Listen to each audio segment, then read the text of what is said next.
হঠাৎ একটা লোক আসবে, আহসানুস সিয়াবে, কাপড়গুলি খুব সুন্দর, হাসানুল ওয়াজহে, মুখটা চেহারাটা দেখতে ভালো, তিবুর রিহে, শরীর থেকে সুগন্ধ বের হচ্ছে, 3 গুণ বিশিষ্ট একটা লোক আসবে, কাপড়গুলি সুন্দর, দেখতে তাকে সুন্দর, শরীর থেকে সুগন্ধ বের হচ্ছে।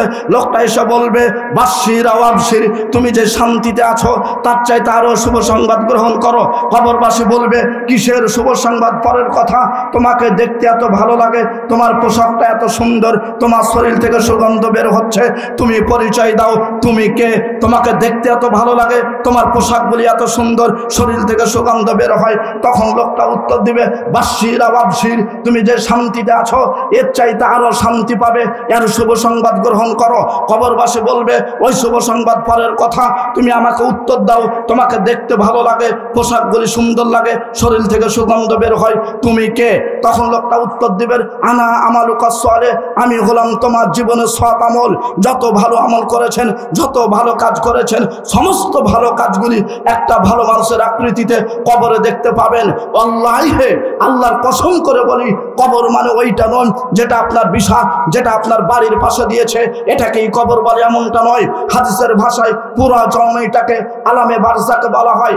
আপনি নদীতে কাজ করেন, সমুদ্রে কাজ করেন, নৌকাতে থাকেন, যখন নৌকা ডুবে গেল, মাছ আপনাকে খেয়ে ফেললো, সেটাই আপনার জন্য আলামে বারজাক, সেটাই আপনার জন্য কবর। কারেন্টে কাজ করেন, মেন লাইনে শর্ট খেয়েছেন, ফুটবলের মতো হয়ে গেছে, সেটাই আপনার জন্য কবর। আপনি ইট ভাটাতে কাজ করেন, ইট ভাটায় পড়ে গেলেন, ইট ভাটাতে আপনার লাশ সব কিছু পুড়ে শেষ হলো, দেখে কিছু পাওয়া যায় না, এটাই আপনার যত আলামে বারজাক, এটাই আপনার জন্য কবর। সম্মানিত উপস্থিতি, ভালো কাজ যদি করেন, ভালো কাজগুলি আপনি একটা ভালো মানুষের আকৃতিতে কবরে দেখতে পাবেন। আপনাকে কিছু করতে হবে, বলতে হবে, আল্লাহ এটা দাবি রাখেন। আল্লাহ চাই না যে কোনো ব্যক্তিকে তিনি জাহান্নামে দিবেন, তিনি চান যেভাবে হোক আমি জান্নাতে দিব। এই জন্য বহু পথ রেখেছে, কিন্তু মানুষ বলতে চায় না। একটু দেখেন, আল্লাহ নবী বলছেন, কেউ যদি শুধু বলে সুবহানাল্লাহ আলহামদুলিল্লাহ, খুব কি কঠিন হলো বাক্যটা? হালকা, সুবহানাল্লাহ আলহামদুলিল্লাহ। তা আল্লাহ নবী বলছেন যে এই পৃথিবী থেকে যে আকাশ দেখতে পাচ্ছ, সপ্ত আকাশ সপ্ত জমিনের মধ্যে যে ফাঁকা অংশটা দেখছো, আল্লাহ তাআলা ফাঁকা অংশটা পুরো নেকিতে পরিপূর্ণ করে দিবেন। অথচ আপনাকে শুধু বলতে হবে। আল্লাহ নবী বলছেন, কেউ যদি বলে লা হাওলা ওয়ালা কুওয়াতা ইল্লা বিল্লাহ, তাহলে তার জন্য জান্নাতে একটা খেজুর বৃক্ষ রোপণ করা হবে। অথচ আমরা বলতে পারি না। আপনি কিছু মুখ দিয়ে বলেন, কিছু যখন বলবেন, কিছু যখন করবেন, তখন আল্লাহ তাআলা আপনাকে ক্ষমা করবেন। সম্মানিত মা ও ভগ্নীগণ, যারা এখানে বক্তব্য শুনছেন, আমার 1 ঘন্টা সময় মধ্যখানে মেয়েদের সম্পর্কে 2-1টা কথা, যারা মা বোন হিসাবে এসেছেন, আপনাদের মতোই মহিলা ছিলেন আয়েশা সিদ্দিকা রাদিয়াল্লাহু আনহা। আলোচনা শুনতে হবে, বুঝতে হবে, আমল করতে হবে। আয়েশা তিনি নিজে বলছেন, নবীজি সাল্লাল্লাহু আলাইহি ওয়াসাল্লাম যখন তিনি থাকতেন, তখন আমি নবীজির মুখের দিকে তাকিয়ে দেখতাম। নবীজির মুখের দিকে তাকিয়ে যদি দেখতাম যে নবীজির মুখটা খুব খুশিতে আছে, আনন্দতে আছে, তখন আমি নবীজির কাছে কিছু বিষয় দাবি করতাম। তার মানে স্বামীর কাছে কথা বলতে গেলে স্বামীর মুখটা লক্ষ্য করতে হবে, তিনার মন মেজাজ ঠিক আছে কিনা। যদি মন মেজাজ ঠিক না থাকে, তো রাস্তা থেকে এসেছে, মাঠ থেকে এসেছে, হাতে লাঠি আছে, আর আপনি বলছেন যে এটা দিন ওটা দিন, তো স্বামী তো আপনাকে দেওয়ার বিনিময়ে লাঠি দিয়ে লাগিয়ে দিবে আপনাকে, যে আমি তো এখনই মাঠ থেকে কাজ করে আসলাম, কি বলো? আয়েশা রাদিয়াল্লাহু তাআলা আনহা তিনি বলছেন যে আমি নবীজির মুখের দিকে তাকিয়ে নবীজিকে বললাম, আল্লাহ নবী, আপনার কাছে আমি একটা বিষয় চাই। সেটা কি? যে আপনি আমার জন্য একটু দোয়া করেন। সম্মানিত মা ও ভগ্নীগণ, খুব ভালো করে শুনবেন, আপনারাও শুনবেন।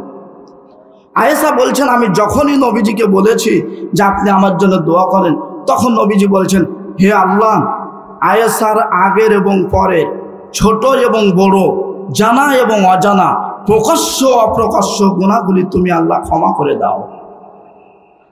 আয়েশা রাদিয়াল্লাহু আনহা বলেন, যেমনই নবীজি এই দোয়া করেছেন, আমি আনন্দতে আমি নবীজির ওপর এই জায়গাতে উল্টে পড়ে গেছি।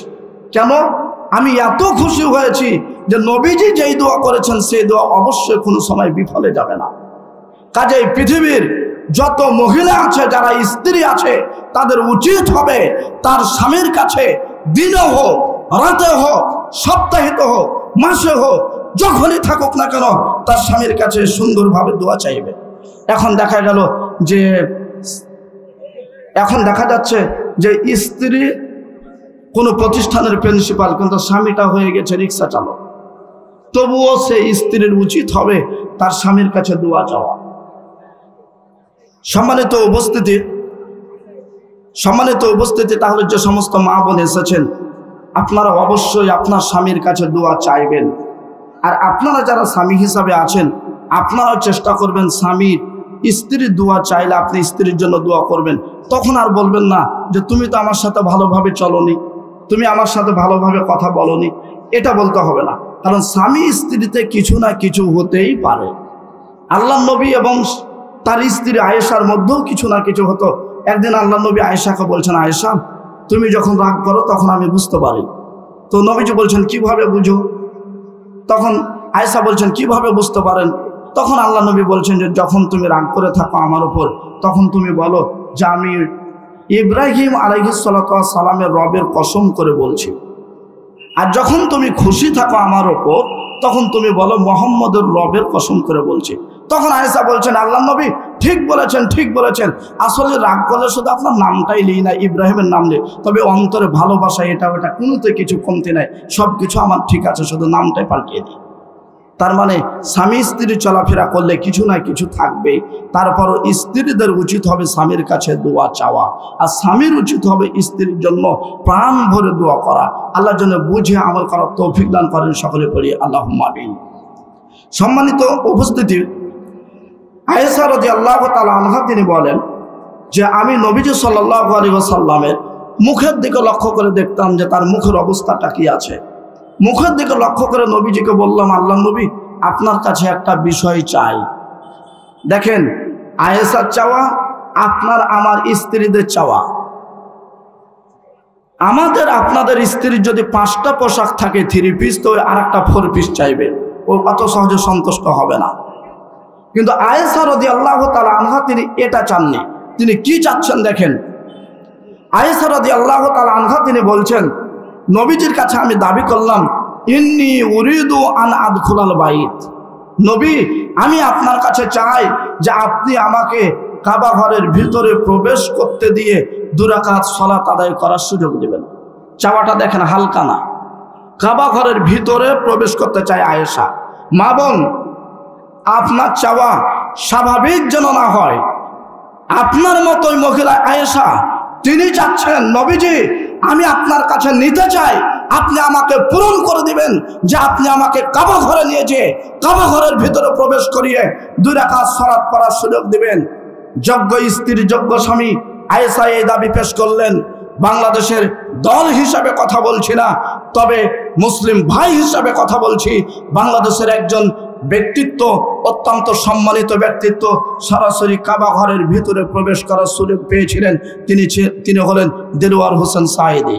আপনাদের জানা, তিনি সরাসরি কাবা ঘরের ভিতরে ঢোকার সুযোগ পেয়েছেন। আপনি তো কাবার পাশেই যেতে পারিনি এখনো। উনাকে আল্লাহ তাআলা এত দয়া করেছিলেন যে সরাসরি কাবার ভিতরে তিনি ঢোকার সুযোগ পেয়েছিলেন। প্রথমে বলেছি দল হিসাবে বলছি না, মুসলমান ভাই হিসাবে বলছি। উনি সহ যারা পৃথিবী ছেড়ে চলে গেছেন, ভুল ত্রুটি থাকতে পারে, আল্লাহ যেন তাদের কবরের শাস্তি মাফ করেন, সকলে পড়ি আল্লাহুম্মা আমিন। আয়েশা রাদিয়াল্লাহু আনহা বলেন, আল্লাহ নবীজি আপনার কাছে একটি বিষয় চাই, ইন্নী উরিদু আন আদখুলাল বাইত, আপনি আমাকে নিয়ে যে কাবা ঘরের ভিতরে প্রবেশ করাবেন। সম্মানিত মা ও ভগ্নীগণ, আয়েশা বসে থাকেন মসজিদ নববীর পাশে। মসজিদ নববীতে যেতে পারেন, তারপর আয়েশা চেয়েছেন কাবা ঘরের ভিতরে যাওয়া। অথচ আপনি আপনার স্বামীর কাছে কোন জিনিসগুলি চান? আয়েশা যখন চাইলেন কাবা ঘরের ভিতরে প্রবেশ করতে চাই, বিশ্ব নবীজি আয়েশাকে নিয়ে গেলেন, ধমক দিলেন না, বললেন না কেন তুমি এটা চেয়েছো, অনেক বড় জিনিস চেয়েছো। আল্লাহ নবীজি তাকে নিয়ে চললেন। এবার নিয়ে যে কাবা ঘরের তিনি বলছেন ফাদখুলিল হিজরা ফাইন্নাহু মিনাল বাইত, আয়েশা তুমি যেটা চাচ্ছ এই যে হাতিমে প্রবেশ করো, ফাইন্নাহু মিনাল বাইত, এটাই হলো কাবার একটা অংশ। যারা হজ করতে গেছেন তারা দেখবেন যে কাবা ঘরের উত্তর সাইডে একটা জায়গা ফাঁকা আছে, এই জায়গাটাকে হাতিম বলা হয়। এই হাতিমটা কাবার ভিতরের একটা অংশ। এখানে আয়েশা রাদিয়াল্লাহু তাআলা আনহাকে ঢুকালেন এবং সেখানে তিনি 2 রাকাত সালাত আদায় করলেন। আমার এই হাদিসটা সংক্ষিপ্তভাবে বলার উদ্দেশ্য যে আল্লাহর নবীর স্ত্রী আয়েশা চাচ্ছেন সব বিষয়গুলো পরকালীন। আপনি মহিলা, আপনি আপনার স্বামীকে বলবেন যে ব্যাংকে তো টাকা আছে 20 লক্ষ টাকা, তো এবার চলেন 4 লক্ষ টাকা দিয়ে আমরা স্বামী স্ত্রী একটা মাস রমাজান মদিনাতে কাটিয়ে আসি, কাবাতে কাটিয়ে আসি। এই ভালো পয়েন্টগুলি চাইতে হবে না এত কাপড় বেশি নেবে, এটা নেবো ওটা নেবো, এদিক না। আপনাকে চাইতে হবে আয়েশার মতো চাওয়াগুলি। সম্মানিত উপস্থিতি, আপনারা যে যেখানেই থাকেন, আল্লাহ রাব্বুল আলামিনের জন্য যদি আপনি কিছু করেন তাহলে আল্লাহ রাব্বুল আলামিন আপনার কাজগুলিকে কবুল করবেন। আল্লাহ যেন কবুল করেন, সকলে পড়ি আল্লাহুম্মা আমিন। সম্মানিত উপস্থিতি, বলছিলাম 3টি প্রশ্ন করা হবে। মান রাব্বুকা মা দীনুকা, মান হাদা রাজুল আল্লাযী বুইসা ফীকুম, তোমার রবকে, তোমার দিন কি, এই ব্যক্তি সম্পর্কে মন্তব্য কি। যদি দেখা যায় আপনার প্রশ্নের উত্তর সঠিক হয়নি, তাহলে উত্তর হবে, প্রশ্নের উত্তরে আসবে যে তার জন্য জাহান্নামের পোশাক পরিয়ে দাও, জাহান্নামের বিছানা বিছিয়ে দাও এবং জাহান্নামের সাথে কানেকশন করে দাও।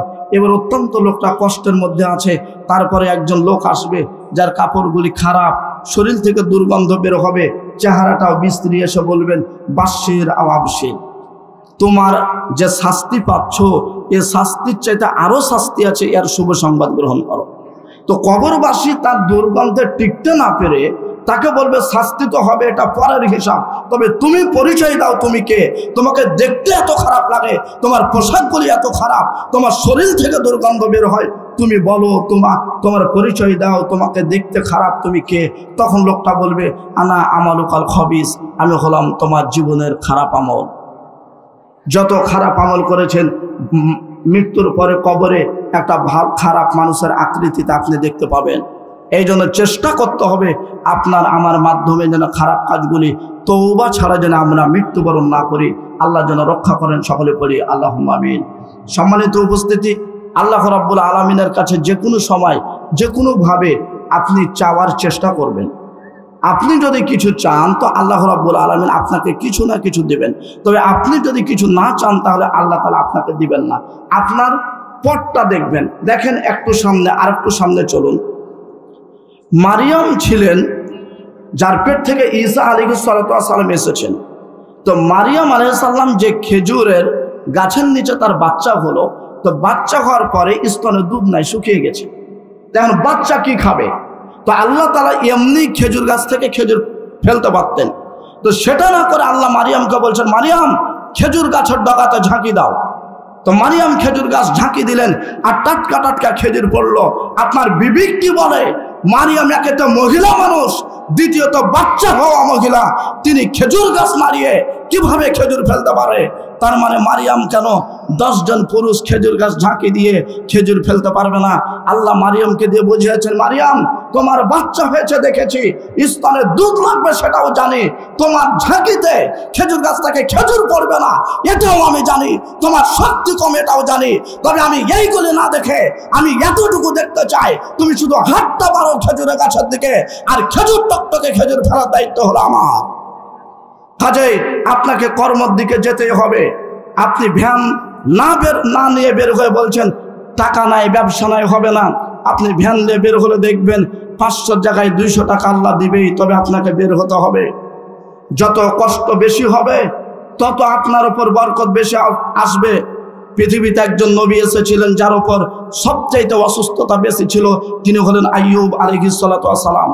আপনাদের জানা ঘটনা, আইয়ুব আলাইহিস সালাতু ওয়াস সালাম এত অসুস্থ হয়েছিলেন, আল্লাহ আইয়ুবকে বললেন আইয়ুব ফারকুদ বিরিজলিক, তুমি পা দিয়ে মাটিতে আঘাত করো। যখন আঘাত করলেন তখন পানি বের হলো। যখনই পানি বের হয়েছে তখন আইয়ুবকে আল্লাহ বলছেন আইয়ুব অর্ধেক পানি পান করো, অর্ধেক পানি দিয়ে গোসল করো। অর্ধেক পানি দিয়ে যে গোসল করলেন এতে শরীরের ওপরের যে সমস্যা ছিল এটা সেরে গেল, আর যেই পানি পান করলেন এতে ভিতরে যে সমস্যা ছিল এই সমস্যা দূর হয়ে গেল। কিয়ামত পর্যন্ত আল্লাহ পানির মধ্যে নিচের পানি, জমিনের পানির মধ্যে এমন উপাদান রেখেছেন যে পানিতে আপনার হাতের জীবাণু দূর করবে। এই জন্য আপনার মেডিকেল সায়েন্স যদি বলে যে কোরআন হাদিস মিথ্যা, তাহলে ওটা চলবে না। আপনাকে মিললে আপনাকে কোরআন হাদিসের দিকে এগিয়ে যেতে হবে। আমি যে কথা বলছিলাম আইয়ুব আলাইহিস সালাম এত কষ্ট পেলেন, তারপরে তার পুরস্কারটা দেখেন কেমন। আইয়ুব আলাইহিস সালাম একদিন উলঙ্গ হয়ে খোলা মাঠে গোসল করছেন, উলঙ্গ হয়ে। মনে রাখবেন, কষ্ট অনেক বেশি হয়েছে, তার অসুস্থতা হয়েছিল, অনেক দিন ছিল, তবে কতদিন ছিল মতানক্য, তবে বহুদিন ছিল না অসুস্থ হয়ে। এবার আইয়ুব আলাইহিস সালাম যখন সুস্থ হলেন তখন খুব খুশিতে আনন্দতে তিনি উলঙ্গ হয়ে গোসল করছেন। শরীয়তে উলঙ্গ হয়ে গোসল করা যায় কিনা? 1 নম্বর, উলঙ্গ হয়ে গোসল না করা উত্তম, যদিও গোসলখানাতে হয়। 2 নম্বর, উলঙ্গ হয়ে গোসল করা বৈধ, করলে করতে পারেন, তবে উত্তম হলো না করা। আল্লাহ নবীজি বলছেন যে মুসা আলাইহিস সালাম তিনি উলঙ্গ হয়ে গোসল করেছিলেন, আইয়ুব আলাইহিস সালাম উলঙ্গ হয়ে গোসল করেছিলেন। তবে পৃথিবীর মানুষের চাইতে আল্লাহকেই বেশি লজ্জা করা উচিত। যদিও গোসলখানায় গোসল করছেন, নিজেই যখন সবকিছু খুলে দিয়েছেন, আপনাকে কেমন কেমন লাগবে দেখতে। তাই উত্তম হলো উলঙ্গ হয়ে না গোসল করা, তবে বৈধতা আছে। আইয়ুব আলাইহিস সালাম উলঙ্গ হয়ে গোসল করছেন, খুব আনন্দতে আত্মহারা হয়ে গোসল করছেন। আর আল্লাহর পক্ষ থেকে টিড্ডি, ফড়িং জাতীয় স্বর্ণের, সহিহ বুখারী হাদিস, এক জাতীয় স্বর্ণের টিড্ডি তার গায়ের ওপর পড়া শুরু হয়েছে। তখন তিনি গোসল বাদ দিয়ে তিনি ওই সোনার টিড্ডি পাখিগুলো পোড়ানো শুরু করেছে। তখন আল্লাহ তাআলা আইয়ুবকে ডেকে বলছেন, আইয়ুব, আমি কি তোমাকে অভাবমুক্ত করিনি? কেন তুমি টিড্ডি কুড়াচ্ছ, সোনার টিড্ডি? তখন আইয়ুব আলাইহিস সালাম উত্তর করছেন, আল্লাহ, আমি তোমার মুখাপেক্ষী, আমি কেন টিড্ডি কুড়াবো না, স্বর্ণের টিড্ডি? আমি এই জন্য কুড়াচ্ছি যে আমি 1 সেকেন্ডের জন্য তোমার বরকত থেকে নিরাশ হতে চাই না। তার মানে আল্লাহর রহমত বরকত যত পাবেন তত নিবেন, শুধু বেঁচে থাকবেন হারাম যেন না হয়ে যায়, শুধু যেন হারাম না হয়। সম্মানিত উপস্থিতি, আল্লাহর নবীজির কথাকে 100% মূল্যায়ন করতে হবে। কোনো কথায় তিল পরিমাণ তাকে ছেড়ে দেওয়া যাবে না। দেখেন কয়েকটি বিষয় আল্লাহ নবীজি বলছেন যে যখন তোমার হবে, পেশাব পায়খানা হবে, তখন হাতটা তুমি মাটিতে মাজিও। আপনাদের জানা হাদিস, মাটিতে মাজবে। অথচ এখন আর মাটিতে মাজার হিসাব নাই, এখন আমরা সাবান দিয়ে ব্যবহার করি। করা যায়, বৈধতা আছে। তবে MBBS ডাক্তার যদি এ বিষয়ে লেখেন তাহলে তাকে লিখতে হবে, যদি কেউ হাত পেশাব পায়খানার পরে, ইস্তেঞ্জার পরে যদি সাবান দেয়া ধৌত করে, তাহলে পরিষ্কার করে, তাহলে তার 99.99 তার জীবাণু হাত থেকে দূর হতে পারে। তবে 100% লিখতে পারবে না। তবে যদি কেউ পেশাব পায়খানার পরে তার হাতটা মাটিতে ঘোষণা করে, তবে 99.999 তার 100% গ্যারেন্টি, 100% গ্যারেন্টি তার হাতের জীবাণু দূর হবে। কারণ এই ঘোষণা দিয়েছেন আজ থেকে 1500 বছর পূর্বে বিশ্বনবী মুহাম্মদ রাসূলুল্লাহ সাল্লাল্লাহু আলাইহি ওয়াসাল্লাম। এই জন্য নবীজি যে পথ এবং পন্থা দিয়ে গেছেন, সেই পথ এবং পন্থাকে আপনাকে মেনে নিতে হবে। যখন করোনা আসলো, কত যে হাত সাবান দিয়ে ধৌত করলেন, অথচ সেই সাবান, সেই মেডিসিন ফেল মারতে পারে, তবে একটা জিনিস ফেল মারবে না, যেটা হলো জমিনের পানি, নিচ থেকে যেটা উঠে, এই পানিতে যদি কেউ হাত ধৌত করে তাহলে জীবাণু মুক্ত হবে। এই জন্য নবীজি বলেছেন যে তোমরা উজু করে থাকার চেষ্টা করবে, এক জায়গা থেকে আরেক জায়গায় গেলে তোমরা অবশ্যই হাতগুলি ধৌত করবে। কারণ হাতে যে কোনো জিনিস লেগে যায়, মুখে যে কোনো জিনিস লেগে যায়, পায়ে যে কোনো জিনিস লেগে যায়। এই জন্য এই 3টা জায়গা কোথাও থেকে আসলে 3টা জিনিস ধৌত করার পরে খাবার, এটা ওটা সব কিছু তোমরা পরিবেশন করবে। সম্মানিত উপস্থিতি, যে কথা বলছিলাম, আপনার মৃত্যু যখন হবে, মৃত্যুর পরে ভালো অথবা খারাপ আমলগুলি ভালো মানুষের আকৃতিতে অথবা খারাপ মানুষের আকৃতিতে,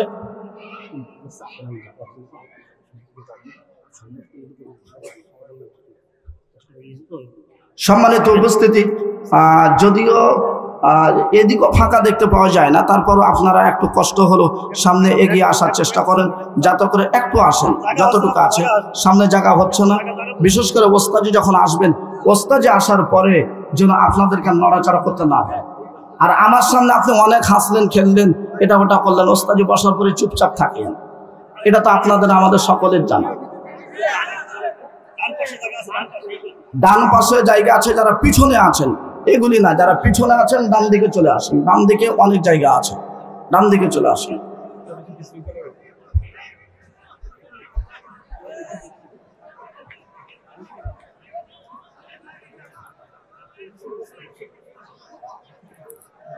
করতে পারেন, ঠান্ডাও পানি হতে পারে, তবে সেখানে বড়ই পাতা দিতে হবে। ওখানে আর আপনাকে বলতে হবে না যে বড়ই পাতা দিব না, আমরা এখানে সাবান দিয়ে শেষ করে দিব, দেওয়া যায়, বৈধতা আছে। তবে যেহেতু নবীজি সাল্লাল্লাহু আলাইহি সাল্লাম সরাসরি মুখ দিয়ে বললেন বড়ই পাতা দিতে হবে, সেটাই তো আপনাকে যেতে হবে। সম্মানিত উপস্থিতি, যে কথা বলছিলাম মারিয়ামের কথা, তিনি হাত বাড়িয়েছেন, তাই আল্লাহ তাআলা সেখানে খেজুর পাঠালেন। আল্লাহকে যদি স্মরণ করেন, অবশ্যই আল্লাহ রাব্বুল আলামিন আপনাকে স্মরণ করে রাখবেন। আপনি যা চাইবেন সেটাও আল্লাহ রাব্বুল আলামিন আপনাকে দান করবেন। কাজে আমাদের উচিত হবে প্রত্যেকটা কাজে সামনে আল্লাহ রাব্বুল আলামিনকে সাক্ষী রেখে কাজগুলি করা। আপনারা যারা এখানে এসেছেন, আমরা অনেক সময় একটা কথা বলি যে আমরা দোয়া করছি, অনেক দোয়া করছি আল্লাহর কাছে, কিন্তু দোয়া করছি কিন্তু দোয়া কবুল হচ্ছে না, কই দোয়ার কোনো ফল পাই না। আমার আলোচনা শেষের দিকে দোয়া করছি কিন্তু দোয়া কাজ হচ্ছে না, দোয়া গেল কোথায় আমাদের? এইভাবে কিন্তু আমরা অনেক সময় বলে থাকি। আমি হাদিসটি পেশ করে, আল্লাহ নবী সাল্লাল্লাহু আলাইহি ওয়াসাল্লাম তিনি বলেছেন যে মানুষ দোয়া করবে একভাবে আর আল্লাহ তাআলা সেটা জবাব দেন তিনভাবে। পৃথিবীতে একটি হাদিসের গ্রন্থ আছে মুসনাদে আহমদ, অনেক উচ্চাঙ্গের কিতাব, যেখানে 40,000 হাদিস আছে। তো এই কিতাবে হাদিসটি নিয়ে আসা হয়েছে যে আল্লাহ তাআলা বলছেন, মানুষ, নবীজি বলছেন মানুষ আল্লাহর কাছে চাইবে একভাবে আর আল্লাহ সেটা দিবেন তিনভাবে। এক নম্বর, মনে করেন আপনাদের এখানে বিল মাটি জায়গা জমি, আপনারা ধানের আবাদ করেন, তা আপনি বলছেন যে আল্লাহ আমাকে তুমি 1 বিঘা জমিতে যে 30 মণ ধান হয়, তো এই বছর যেন 40 মণ ধান হয়। তো দেখা গেল 40 মণ ধান হয়েছে, তাহলে তো বুঝলেন যে আমার দোয়া আল্লাহ তাআলা কবুল করেছেন। কিন্তু যদি 40 মণ ধান না হয়, তাহলে আপনার দোয়া কোথায় গেল? দোয়া কোথায়? তো নবীজি বলছেন যে দোয়াটা আল্লাহ তাআলা তিনভাবে সাড়া দিবেন। এক নম্বর, যা চাচ্ছেন সেটাই আল্লাহ দান করবেন। চেয়েছেন 10 মণ বেশি ধান, আল্লাহ তাআলা 10 মণই বেশি দিবেন। দ্বিতীয় নম্বর, চেয়েছেন 10 মণ বেশি ধান কিন্তু 10 মণ দিলেন না, আল্লাহ তাআলা ফেরেশতাদেরকে বলবেন, ফেরেশতা এই যে আজকে রাত্রে 10 মণ ধান বেশি চেয়েছে তার জমিতে, আগামীকালকে সে যখন পার্বতীপুর যাবে, রাস্তাতে একটা অ্যাক্সিডেন্ট আছে, যে অ্যাক্সিডেন্টে তার 2 হাত এবং 2 পা ভেঙে যাবে, সে ভাঙ্গা অবস্থায় পৃথিবীতে অবস্থান করবে। তো রাত্রে যে 10 মণ ধান বেশি চাইলো, এই 10 মণ ধানের বিনিময়ে আমি আল্লাহ তাকে আগামীকালকের অ্যাক্সিডেন্ট থেকে রক্ষা করলাম। তাহলে দেখেন, দোয়া করেছেন, ধান চেয়েছেন, কিন্তু ধান পাননি, কাজ হয়েছে কোথায়? অ্যাক্সিডেন্টে, বিপদ রক্ষাতে, যেটা আমি আপনি জানি না, তৃতীয় নম্বর, আল্লাহ নবীজি বলছেন আল্লাহ তাআলা ফেরেশতাদেরকে বলবেন, ফেরেশতা আমার এই ব্যক্তি বান্দা 10 মণ ধান বেশি চেয়েছে, কিন্তু এই 10 মণ ধান আমি তাকে বেশি দেব না, আগামীকালকে যে অ্যাক্সিডেন্ট, এই অ্যাক্সিডেন্টও আমি তাকে রক্ষা করব না, এই অ্যাক্সিডেন্ট দুনিয়ার অ্যাক্সিডেন্ট, তবে একদিন আমার কাছে আসতেই হবে। এই দোয়াটা তোমরা অবশিষ্ট লিখে রাখো। যেদিন হাসর নাসর কিয়ামত কায়েম হয়ে যাবে, যেদিন মানুষরা নিজের পাপের কারণে টাকনো, হাঁটু, মাজা, কোমর এমনকি সাঁতার দিতে থাকবেন ঘামে, সেদিন এমন একটা অবস্থা হবে, পেরেশানি অবস্থা। এই সময় আমি আল্লাহ এই দোয়ার বিনিময়ে তাকে তাড়াতাড়ি জান্নাতি বলে ঘোষণা করব। তার মানে দোয়া আপনার বিফলে যায়নি, দোয়া করলে আপনার দোয়াতে কাজ হবে। হয় যেটা চাচ্ছেন সেটা পাবেন, অথবা ওই দোয়ার বিনিময়ে আপনি একটা বিপদ থেকে রক্ষা হবে, অথবা ওই দোয়াটা আপনার অবশিষ্ট থাকবে। যেটা চাচ্ছেন সেটাই যদি পান তাহলে আলহামদুলিল্লাহ, যদি মনে করেন সেটা পেলেন না তাহলে একটা বিপদ থেকে রক্ষা হলো, আলহামদুলিল্লাহ। আর যদি অবশিষ্ট থাকে তাহলে আরো ভালো, আলহামদুলিল্লাহ। আখিরাতে আপনি তাড়াতাড়ি আপনি জান্নাতে যেতে পারবেন। সম্মানিত উপস্থিতি, যদিও কতগুলা বিষয় যেগুলি আমাদের সবাই সবটা পারে না, তারপরও কোরআন হাদিসের কাছে সবাই সারেন্ডার। কোরআন হাদিসের কাছে কেউ উপেক্ষা করে যেতে পারবে না। আমার যদিও কোনো জায়গাতে ওইভাবে দান তোলার অভ্যাস নেই, তারপরও এখানে যেহেতু বলা হয়েছে সেহেতু আমি আগে দানের বিষয়ে 2টি হাদিস শোনাবো, তারপরে সামনে যেতে হবে। কোনো সময় ব্যক্তি বিশেষে বা এলাকা বিশেষে নয়, আপনি কিছু দান ধ্যান করলে অবশ্যই আল্লাহকে সন্তুষ্ট রাখার জন্য করবেন, আল্লাহ সে দানকে আপনার কবুল করবেন। পৃথিবীতে এমন একজন ব্যক্তি এসেছিলেন যার রাগ এত কঠিন ছিল, তারপরে তার রাগকে দমন করতে পারত কোরআন। তিনি হলেন ওমর রাদিয়াল্লাহু তাআলা আনহু। ইনার রাগ কে সহ্য করে, কে থামতে পারে? একদিন ওমর রাস্তা দিয়ে আসছেন, তো আল্লাহ নবীজি তিনি মৃত্যুবরণ করেছেন। তো একজন ব্যক্তি বলছেন যে ওমর শুনেছ কোথায় গিয়েছিলে? আল্লাহ নবীর মৃত্যু হয়েছে। তখন ওমর লাঠি নিয়ে বলছে যে আর দ্বিতীয়বার বলবো না যে নবীজির মৃত্যু হয়েছে। আর একবার যদি বলো তাহলে তোমাকে দ্বিখণ্ডিত, দুইখান করবে, কেটে দুখান করব।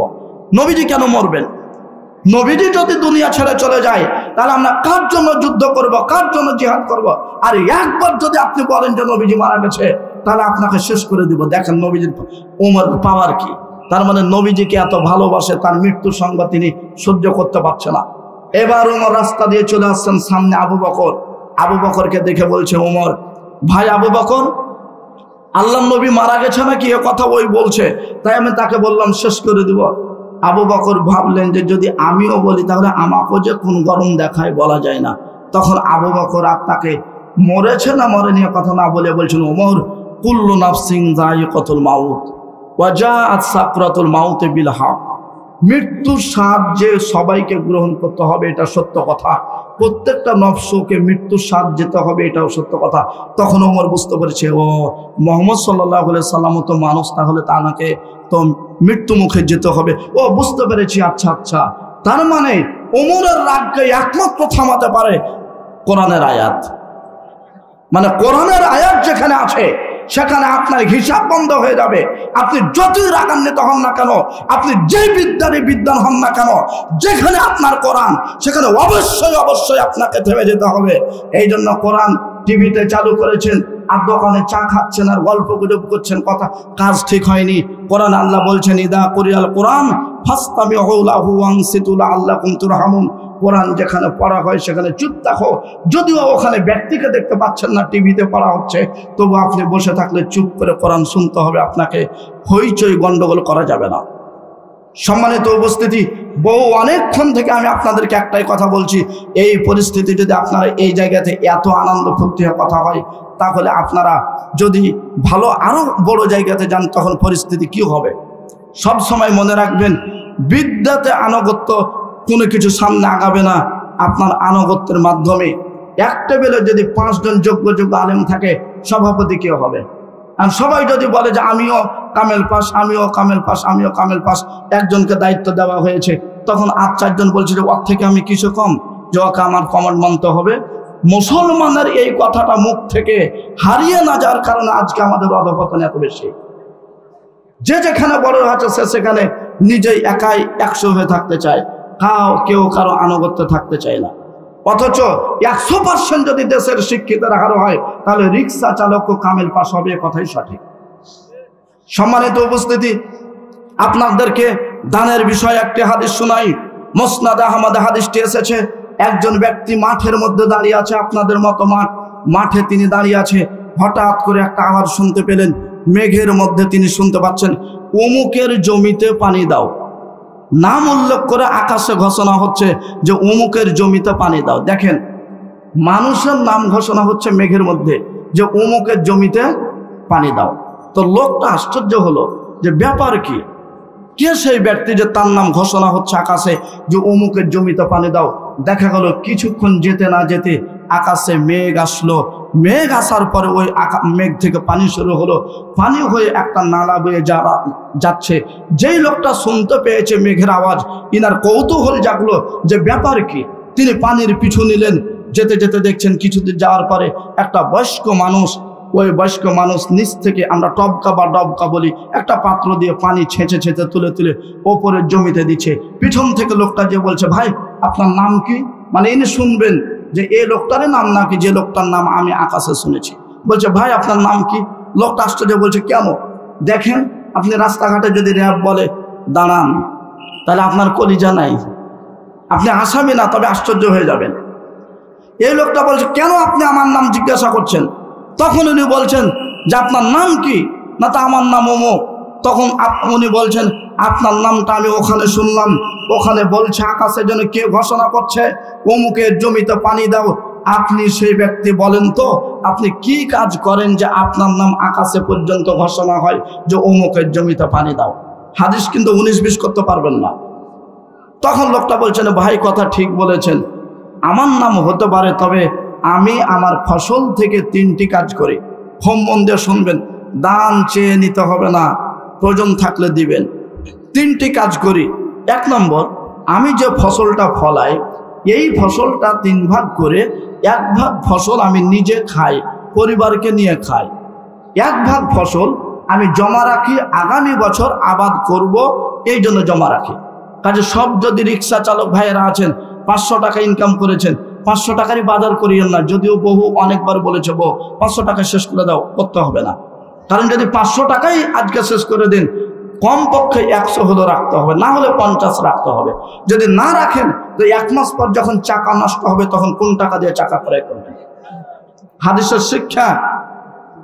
লোকটা বললেন 1 ভাগ ফসল আমি রেখে দিই আগামী বছর আবাদ করার জন্য, আর 1 ভাগ ফসল আমি আল্লাহর রাস্তায় দান করে দিই।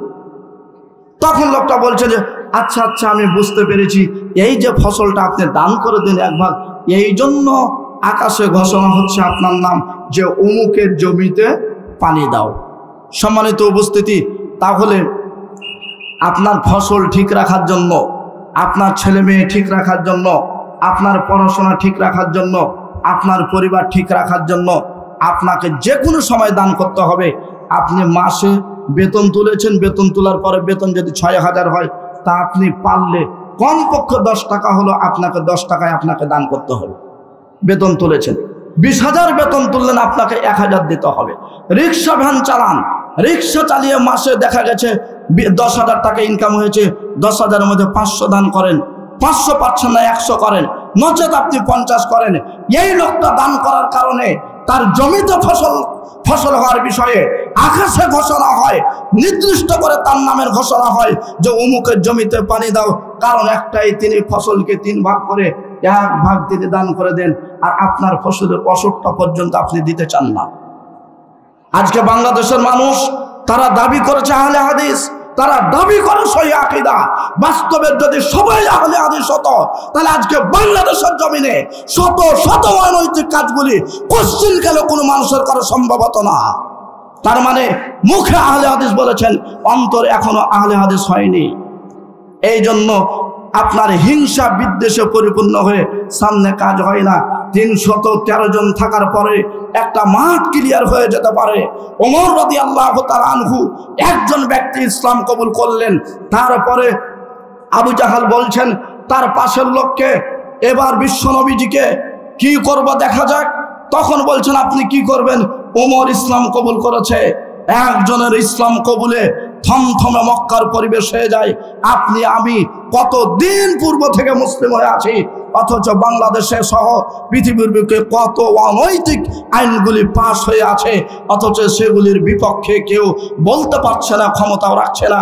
যাদের হাতে কলম আছে তাদেরকে আপনাদেরকেই এগুলি সংশোধন করতে হবে, মিলাতে হবে। কোরআনের সাথে মিল খাচ্ছে কিনা অবশ্যই মিলানোর চেষ্টা করতে হবে।